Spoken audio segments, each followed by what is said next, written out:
여러분 조금 전에 광고 말씀드렸지만요, 주일학교 여름 행사가 이제 이번 주 금요일부터 시작이 됩니다.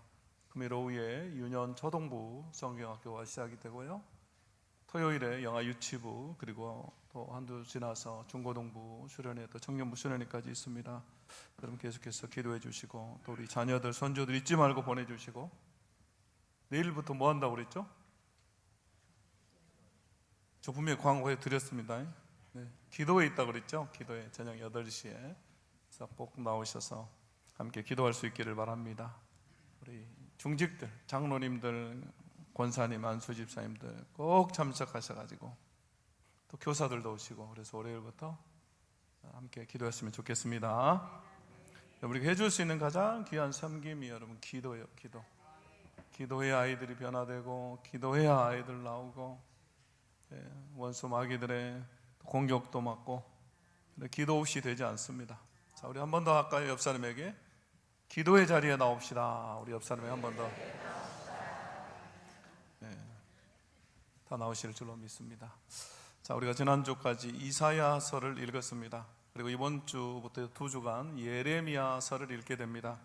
예레미야서를 읽고 에스겔, 이제 다음이 에스겔이죠. 에스겔까지 읽게 되면요, 사실상 우리가 일독을 위한 큰 산들은 다 넘습니다. 모르겠어요, 다른 분은 어떨지. 저는 그렇더라고요. 성경을 읽다 보니까 이 대선지서 에스겔까지가 상당히 어려워요. 그 다음 소선지서, 분량들이 적잖아요. 그렇기 때문에 쉽게 읽히고, 또 신약 같은 경우는 더 쉽게 또 재미있게 읽을 수가 있습니다. 그렇기 때문에 여러분 여기까지 읽었다라고 하는 것은 이미 큰 능선들, 산들은 거의 다 넘고 있습니다. 그래서 여러분 대단한 거예요. 자, 옆 사람 봐보세요. 대단해 보입니까? 대단해 보이죠? 여러분 성경 일독이 쉬운 분도 있지만 많은 분들이 어려워하세요. 1년의 일독은 정말 어려운 거고요, 평생 성경 일독 못하는 분들도 많습니다. 여러분 특히 성경을 꾸준하게 조금씩 읽어간다라고 하는 것은 여러분 더 어려워요. 우리 삶의 우선순위에서 밀리기 때문이기도 하지만, 영적으로 원수 마귀가 우리가 성경 읽고 말씀 보고 변화되는 걸 제일 싫어해요. 그래서 어떻게든 성경을 읽지 못하게 합니다. 여러분 말씀을 읽는 것은 영적인 거잖아요. 영적인 양식입니다. 그렇기 때문에 우리가 영의 양식을 먹고 우리 삶이 변화되고 주님 뜻대로 살고, 그러면 마귀 입장에서는 얼마나 큰 손실이에요. 그래서 어떻게든 못하게 하는 거예요. 그래서 말씀 멀리하게 하고, 또 나중에 읽게 하고. 그래서 마귀가 하는 전략이 뭡니까? 내일 읽지, 그렇게 해요. 내일 읽으면 되지. 내일 읽으면 되지. 아이고 오늘 못 읽으면 내일 읽으면 되지. 이거 마귀 전략입니다. 근데 계속해서 내일이에요.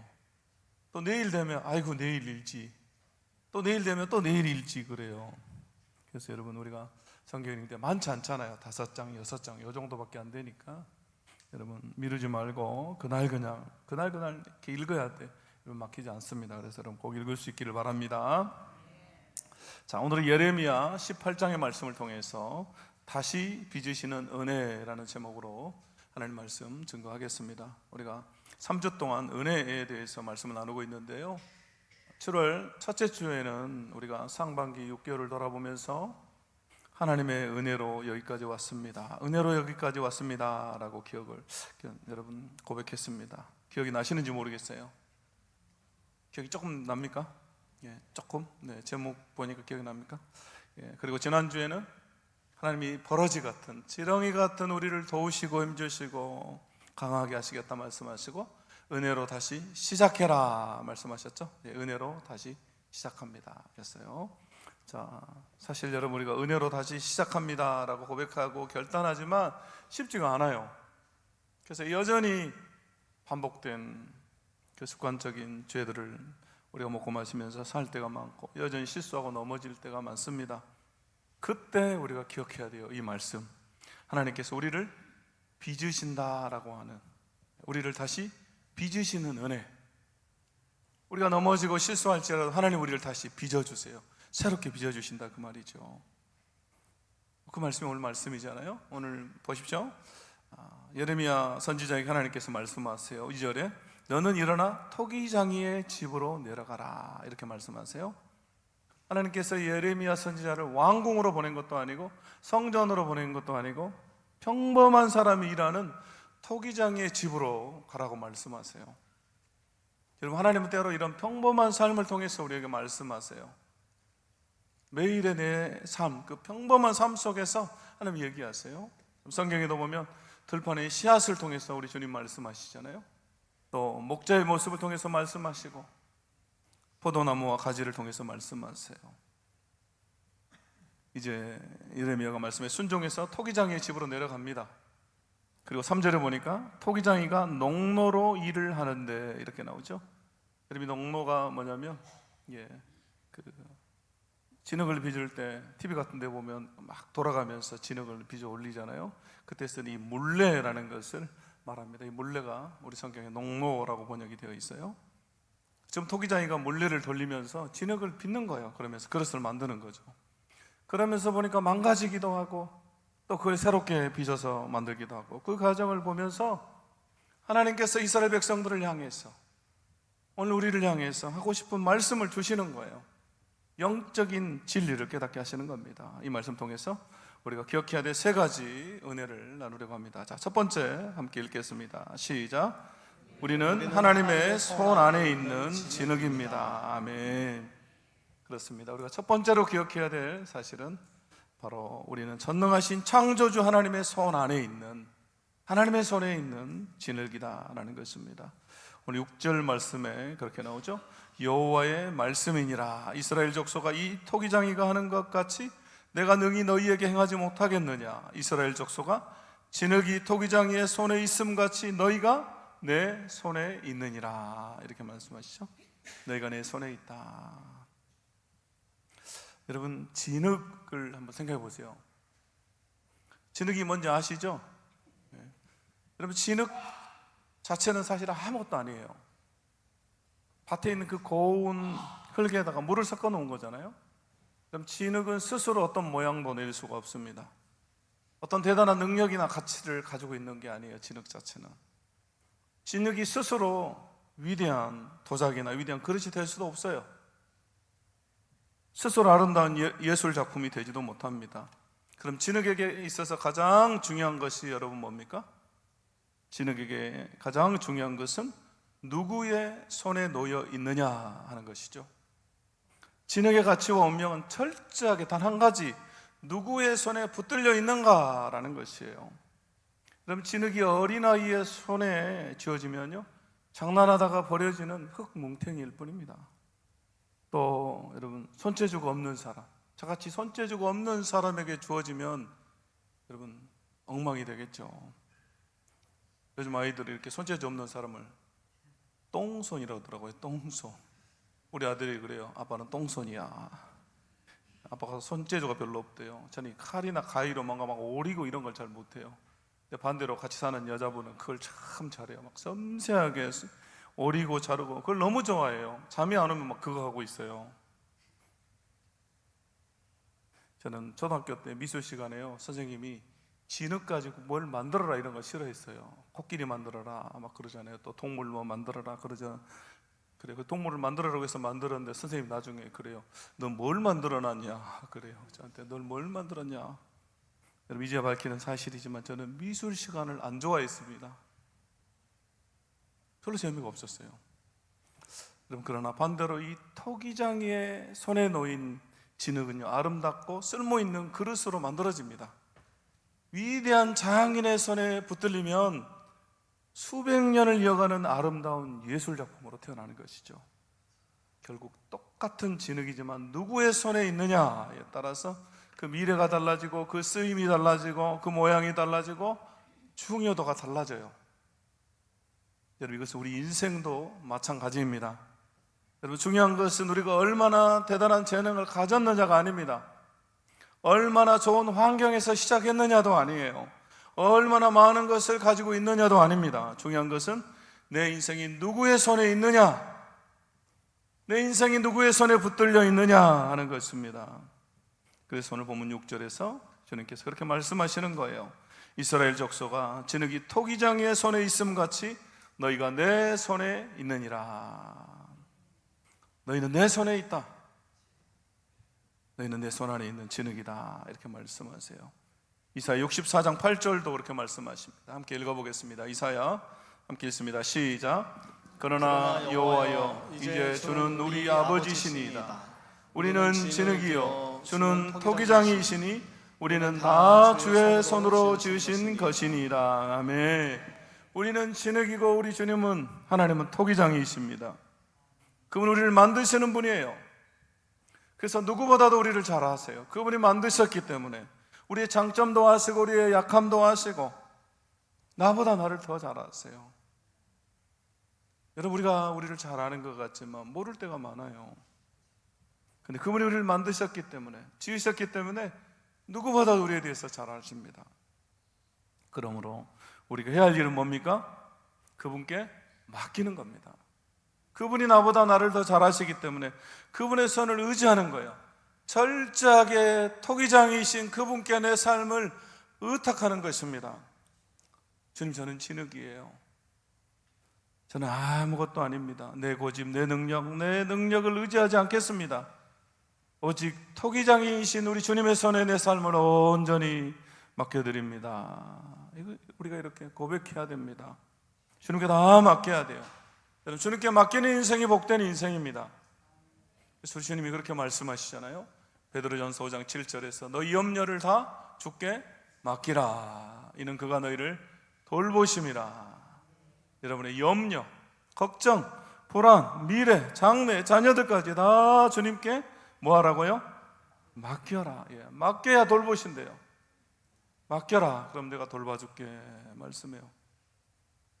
그래서 우리는 그 하나님의 손에 우리를 맡기는 거예요.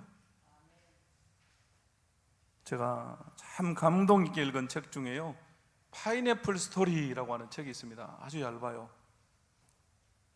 읽은 지가 너무 오래됐어요. 근데도 너무 재밌게 읽고 여러 번 읽어서 이 내용을 거의 다 기억하고 있어요. 미국의 선교사님이 네덜란드 영인 뉴기니라고 하는 지역에서 선교를 하면서 있었던 자기 경험을 쓴 겁니다. 여러분, 작은 내용이에요. 근데도 감동이 있습니다. 선교사님이요, 미국에서 있을 때 먹었던 그 파인애플이 먹고 싶어가지고 현지 원주민들을 고용해가지고 파인애플을 심어요. 돈을 주고 파인애플을 심습니다. 그리고 몇 년을 기다려요. 보통 3년이 지나면 파인애플이 열리기 시작해요. 3년을 기다린 거죠. 그리고 파인애플이 잘 익어서 내일은 먹을 수가 있겠구나. 그리고 파인애플을 따러 갔더니 누가 이미 가져가고 없는 거예요. 그리고 다음날 또 갔더니 익은 파인애플만 누가 또 딱 가져가 버렸어요. 감쪽같이 사라졌어요. 계속해서 파인애플을 먹으려고 하면 누가 가져가 버려요. 그래서 선교사님 몰래 숨어서 보니까 파인애플을 심었던 그 원주민들이 계속 가져가 버리는 거예요. 기다렸다가 선교사님보다 먼저 가져가 버리는 거예요. 그래서 여러분, 그 이야기를 보면요, 막 서로 싸우는 얘기예요. 파인애플 때문에. 나중에는요, 선교사님이 너무 먹고 싶어가지고 다 얘기 못합니다만은 그 세파트 무서운 개까지 풀어버려요. 얼마나 파인애플이 먹고 싶으면 갑자기 침이 나오려고 그러네. 계속 싸우는 거예요, 선교사가. 그럼 왜 그 원주민들이 파인애플을 가져갔냐? 그 사람들의 법은 심은 사람이 그걸 먹는 거예요. 아무리 돈 주고 고용을 했어도 원주민들은 내가 심었으니까 이건 내 거다 이런 생각이 있는 거예요. 그래서 그걸 자기가 가져가는 거예요. 선교사님이 그걸 모르는 거죠. 그리고 이분이 안식년 때 미국 갔다가 돌아와서 큰 깨달음이 있어가지고 나중에는 해도 안 되니까 하나님께 그걸 맡겨버려요. 하나님께 드립니다, 파인애플을. 그리고 나서 이 원주민들이 또 가져가는데 선교사님이 하나님께 맡겼잖아요. 그렇기 때문에 화를 안 내요. 보통 같으면 막 개도 풀고 화를 낼 텐데 화 안 내니까 나중에 이 원주민들이 신기해가지고 왜 화를 안 내냐고 물어봐요. 그랬더니 내가 이 밭을 하나님께 맡겼다고, 드렸다고 그러니까 이 원주민들이 놀래요. 그러면서 이제 우리가 그럼 하나님의 파인애플을 먹고 있냐고 그러면서 무서워가지고, 하나님이 저주를 내릴까봐 무서워가지고 나중에는 파인애플을 안 가져가요. 그래서 선교사님이 파인애플을 먹게 됐죠. 근데 얼마나 많이 심었는지 자기도 먹고 남아요. 그래서 원주민들하고 같이 이렇게 나눠 먹어요. 그럼 사이좋게 지내는데 그때 이 원주민들이 네가 드디어 그리스도인이 됐구나 이렇게 말해줘요. 원주민들이 네가 진짜 예수 믿는 사람이 됐구나 그렇게 얘기해 줍니다. 하나님께 맡기는 이야기예요. 하나님께 맡기는 이야기. 여러분, 내가 내 인생에 토기장이가 되려고 발버둥 치면요, 우리 삶은 피곤하고 너무너무 힘들어요. 내가 내 삶을 빚어가야 되고 만들어가야 되잖아요. 얼마나 어렵겠어요. 그러나 내 삶의 주도권을 하나님께 맡길 때, 우리 주님의 손에 맡겨드릴 때, 그분이 인도하시고 그분이 빚어가시기 때문에 여러분, 내 삶은 참된 평화가 있고 은혜가 시작이 되는 것입니다. 그러므로 나보다 나를 더 잘 아시는 그분의 손에 우리 자신을 맡길 수 있기를 바랍니다. 자, 두 번째 우리가 함께 읽겠습니다. 시작. 하나님은 망가진 우리를 다시 빚으십니다. 아멘. 토기장이 집으로 간 예레미야가, 이 토기장이가 물레를 돌리면서 일하는 것을 지켜보고 있습니다. 그래서 4절에 보니까 그렇게 나오죠. 진흙으로 만든 그릇이 토기장이의 손에서 터짐에, 이렇게 나오죠. 여러분, 어떤 장면인지 여러분 상상이 되십니까? 이 토기장이가 물레를 빙빙 돌리면서 정성껏 그릇을 빚어 올리고 있는 거죠. 그런데 터져버린 거예요. 손 안에서 푹 주저앉아 버린 거죠. 이렇게 쌓아 올리다가. 그런데 여러분, 중요한 것은 뭡니까? 터져버리고 망가진 이 진흙을 이 토기장이가 버리지 않았다라는 사실이죠. 이 진흙은 쓸모가 없어, 망가졌네, 그리고 버려버린 것이 아니에요. 다시 그것을 모아요. 그리고 다시 돌림판을 돌려서 또 다른 그릇을 만들어내죠. 우리 4절에 보니까 그렇게 나오죠. 그가 그것으로 다른 그릇을 만들더라. 다른 그릇을 만들어내요. 버리는 것이 아닙니다. 오히려 망가진 흙을 다시 모아가지고 새롭게 빚어내는 거예요. 여러분, 우리도 살면서 망가질 때가 있습니다. 죄 때문에 망가질 때가 있고, 원치 않는 병 때문에 망가질 때가 있습니다. 또 잘못된 선택 때문에 내 삶이 무너져 내리고 내 가정이 무너져 내릴 때가 있어요. 교만과 고집 때문에 관계가 깨지기도 합니다. 상처를 받고 마음이 무너지기도 해요. 내가 열심히 준비한 일이 실패할 수가 있습니다. 올해 세운 계획을, 또 하반기가 시작되면서 세운 계획을 다 지키지 못할 때가 있어요. 기도하겠다고 결심하고 또 말씀대로 살겠다고 결심하지만 그대로 지키지 못할 때가 있습니다. 신앙생활을 새롭게 하겠다고 다짐하지만 다시 옛 습관으로 돌아가 버리기도 해요. 그러면 우리 마음속에 어떤 생각이 듭니까? 아이고, 안 되나 보다. 난 어쩔 수 없어. 하나님도 나를 이제 포기하시겠네. 그런 생각이 들 때가 있어요. 근데 오늘 말씀이 뭐라고 말해요? 망가진 진흙이 끝이 아니다 라고 말씀해요. 거기가 끝이 아니다. 내가 너를 다시 빚는다 라고 우리 주님 말씀하십니다. 이것이 은혜죠. 여러분, 은혜는 한 번도 망가지지 않는 것이 아닙니다. 은혜는 망가져도 다시 빚어지는 것입니다. 은혜는 다시 빚어지는 거예요. 다시 일어나는 것입니다. 하나님이 은혜로 우리 삶을 다시 빚어가신다, 그 말이에요. 그래서 여러분, 우리 기독교는요, 완벽함의 종교가 아닙니다. 우리 기독교는 다시 시작함의 종교입니다. 그래서 C.S. 루이스가 그의 책 순전한 기독교에서 그리스도인에 대해 이렇게 정의했습니다. 그리스도인이란 절대 잘못을 저지르지 않는 사람이 아니라 넘어질 때마다 회개하고 다시 일어나 새롭게 시작할 수 있는 사람이다. 이 말에 동의가 되십니까? 전 이 말 보면서 너무 완벽하게 C.S. 루이스가 정의했다, 그런 생각이 들었어요. 여러분, 그리스도인도 잘못을 하고 실수를 하고 넘어져요. 그러나 우리는 넘어질 때마다 회개하고 다시 일어나서 새롭게 시작할 수 있어요. 여러분, 세상 사람들은 그리스도인들을 보면서 다 완벽해야 된다고 생각해요. 윤리적으로, 도덕적으로 완벽해야 된다고 생각해요. 세상 사람들은. 심지어 교회 다니는 사람들도 그리스도인들 완벽해야 된다고 생각해요. 장로님쯤 되면 완벽해야지, 목사님쯤 되면 완벽해야지, 완전히 예수님을 닮아야지, 이렇게 생각합니다. 그러나 여러분, 그렇지 않아요. 사람이 어떻게 완벽합니까? 제가 얘기했잖아요. 우리 기독교는 완벽함의 종교가 아니라 다시 시작하는 종교다. 목사님도 사람이고 장로님들도 사람이에요. 완벽할 수가 없습니다. 저도 이렇게 보면 여러분한테 완벽해 보이죠? 양복 입고 이렇게 서 있으니까 거룩한 척하고 있는 거예요. 평일 저녁에는요, 여러분 저도 슬리퍼 신고 크록스 신고 반바지 입고 푸른 길 산책합니다. 모자 쓰고 머리도 부시시해가지고 가끔 이렇게 평범하게 옷 입고 가면요, 성도님들 중에서 못 알아보는 분이 있어요. 주일에만 보신 분들은 이렇게 양복 입고 있는 것만 보다가 평상복 입고 지나가면 저 아저씨가 우리 어디서 많이 보던 아저씨인데 우리 목사님을 닮기는 닮았다 그렇게 하고 지나가요. 진짜 그런 분이 있더라고요. 그러면 저게요 집사님 그러면 목사님이시네 그래요. 못 알아봐요. 못 알아봐. 저는 목사가 되기로 하는 결정적인 순간이 있었습니다. 물론 하나님 부르셨지만 제가 이 얘기도 한 것 같은데, 제가 대학을 광주로 와서 1학년 때 한 반년은 제가 목포로 계속 내려갔어요. 제가 섬기던 교회 주일학교 봉사도 해야 되고 할 일들이 있어서 토요일 날만 내려가 주일날 이렇게 봉사하고 돌아오는데, 우리 가족이 그때는 아무도 믿지 않았기 때문에 반대해요. 왜 돈 쓰고 시간 써서 주마다 내려오냐, 믿지 않기 때문에 그렇게 반대하는 거죠. 그래서 집에 갈 수가 없었어요. 그래서 부목사님 사택에서 잠을 잤어요. 토요일하고 주일 저녁에. 그런데 하루는 목사님하고 사모님하고 얼마나 심하게 말다툼하고 싸우시는지, 제가 서재에서 이렇게 잠을 자는데 처음엔 좀 불안하더라고요. 저는 목사님들은 이슬 먹고 사는 줄 알았습니다. 신령한 존재, 싸움도 안 하는 줄 알았어요. 그래서 두 분이 막 싸우고 나중에 기도하고 두 분이 또 화해하시는 그 모습 보면서요, 저 그렇게 은혜가 되대요. 목사님 싸우는데 저 은혜 받았습니다. 그러면서 뭔 생각이 들었냐면, 나도 저 정도면 목사할 수 있겠다 그 생각이 들었어요.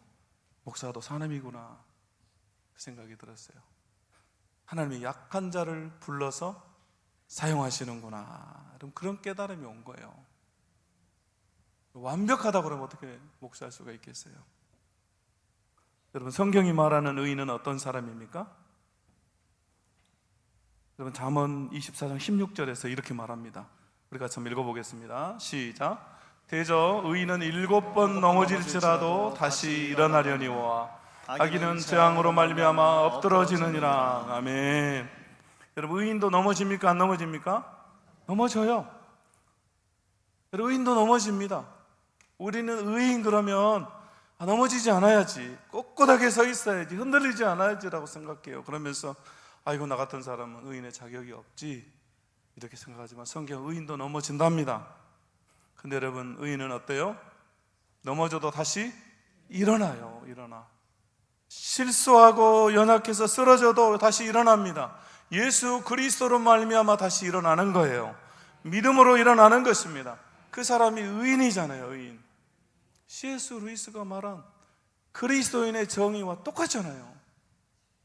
예수 믿는 저와 여러분이 의인이고, 우리도 실수하고 넘어져요. 그러나 우리는 다시 일어날 수 있고 다시 시작할 수가 있는 것입니다. 그래서 여러분, 우리의 부서짐, 우리의 망가짐은 끝이 아니에요. 주님의 위대한 손 안에서 새롭게 빚어지는 은혜의 시작점이 되는 것입니다. 부서졌다고 망가졌다고 거기가 끝이 아니에요. 우리는 다시 시작할 수 있다고 말이죠.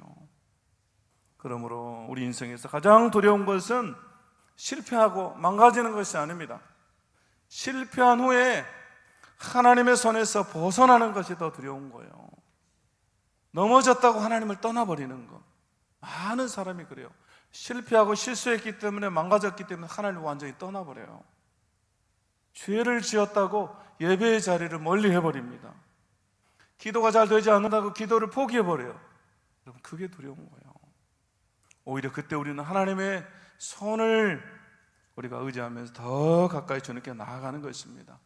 우리는 망가질수록 주님이 우리를 새롭게 빚어달라고 주님께 나아가는 거예요. 이것이 기독교고 우리의 신앙입니다. 그래서 여러분, 우리는 토기장이 되신 하나님께 우리는 나아가는 것입니다. 망가진 우리를 새롭게 빚어달라고. 그런 저와 여러분이 되어야 할 줄로 믿습니다. 자, 세 번째 우리 함께 읽겠습니다. 시작. 하나님의 뜻대로 우리를 새롭게 빚으십니다. 아멘. 하나님 자신의 뜻대로 우리를 새롭게 빚어갔습니다. 4절 말씀 다시 보시면 그렇게 나오죠. 진흙으로 만든 그릇이 토기장이의 손에서 터짐에 그가 그것으로 자기 의견에 좋은 대로 다른 그릇을 만들더라. 자기 의견에 좋은 대로라고 말하죠. 여러분, 이 표현이 가장 중요한 표현입니다. 히브리 원어의 의미를 그대로 해석해 보면 토기장이가 보기에 가장 좋은 대로, 토기장이 자기가 보기에 가장 좋은 대로, 자기 뜻대로 한다 그 말이에요. 이런 망가진 진흙을 다시 빚을 때 그 모양과 목적을 결정하는 것은 진흙이 아니라 전적인 토기장이의 뜻입니다.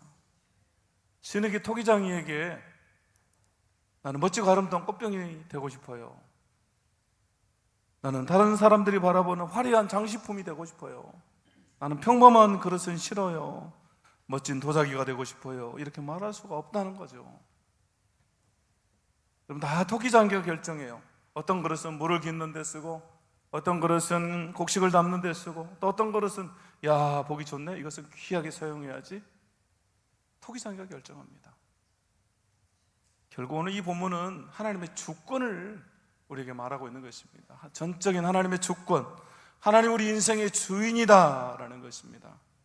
하나님이 우리를 지으신 분이고 우리 삶의 목적을 정하는 분이 하나님이세요. 그런데 여러분, 우리는 종종 불평하고 원망할 때가 있습니다. 또 하나님을 향해서 불공평하다고 생각해요. 다른 사람과 비교하면서 하나님, 저 사람은 너무 많은 걸 가지고 있는데 하나님, 저는 왜 없습니까? 하나님, 저 사람 저렇게 멋진 자리에 있는데 왜 나는 이런 자리에 있습니까? 상대방은 화려하고 멋진 황금 꽃병이라고 생각하고 나는 질그릇이라고 생각하는 거예요. 그래서 하나님 불공평하다고 생각해요. 하나님 불공평해요. 하나님, 저는 왜 이렇습니까? 제가 볼 때 우리 교회는 아니고요, 저쪽 교회 교인들 얘기입니다. 우리 교인들은 거의 그런 분이 없어요. 여러분, 그래서 바울이 로마서 9장 20절 21절에서 그렇게 말해요. 같이 한번 읽어볼까요? 시작. 이 사람아, 내가 누구이기에 감히 하나님께 반문하느냐? 지음을 받은 물건이 지은 자에게 어찌 나를 이같이 만들었느냐 말하겠느냐?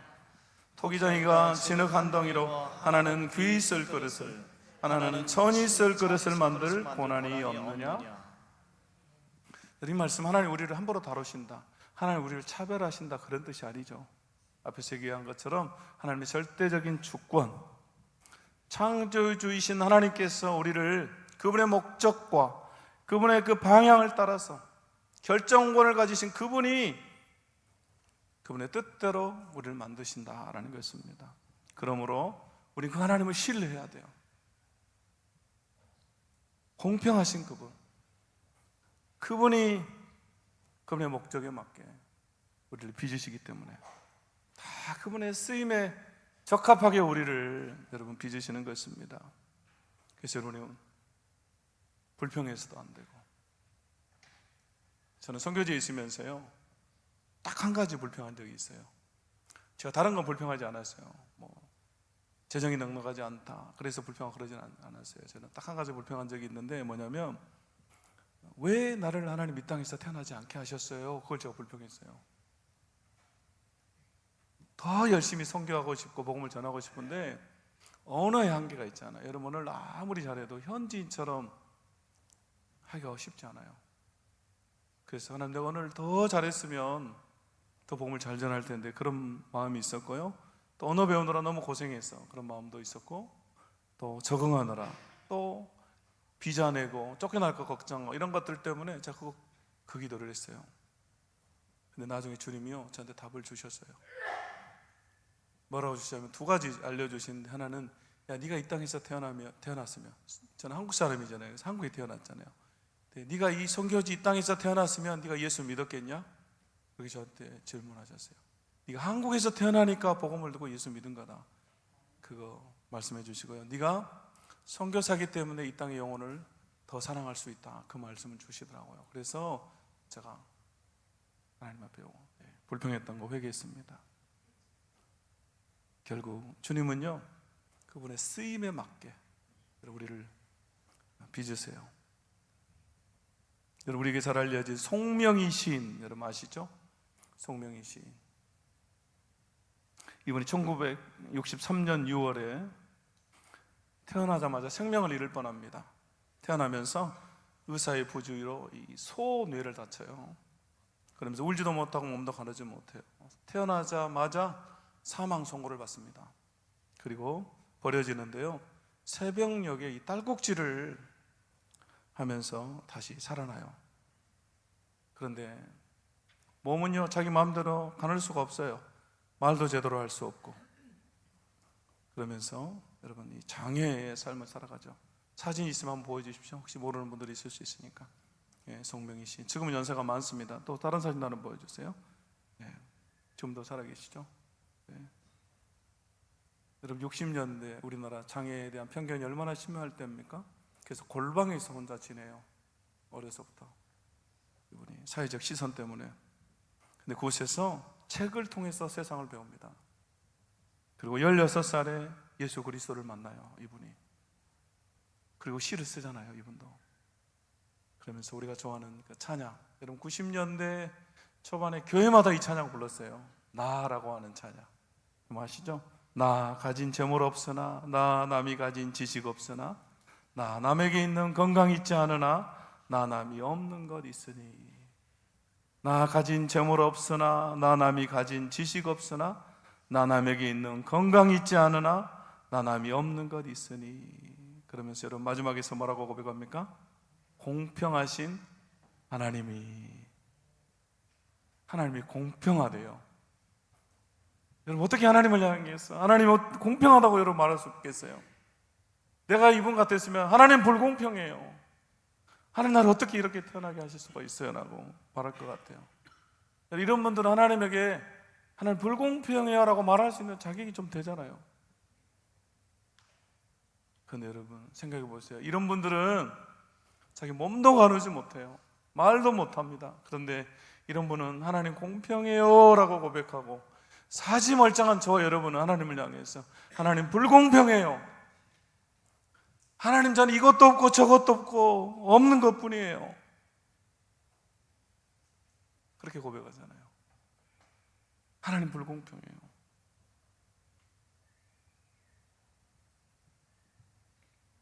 지난주에 미즈노 겐조라고 하는 분에 대해 얘기했잖아요. 그분도 내게 주신 은혜가 내게 족하다 그렇게 고백하잖아요. 여러분이 늘 비교하면서 하나님 불공평해요 그리고 원망합니다. 여러분 우리 자신을 좀 돌아볼 수 있기를 원합니다. 하나님은 그분의 뜻에 따라서 가장 적합하게 우리를 빚으셨어요. 우리는 그 하나님을 신뢰하면서 살아가는 것입니다. 그래서 우리가 또 실수하고 망가져도 그분이 또 우리를 새롭게 빚어주세요.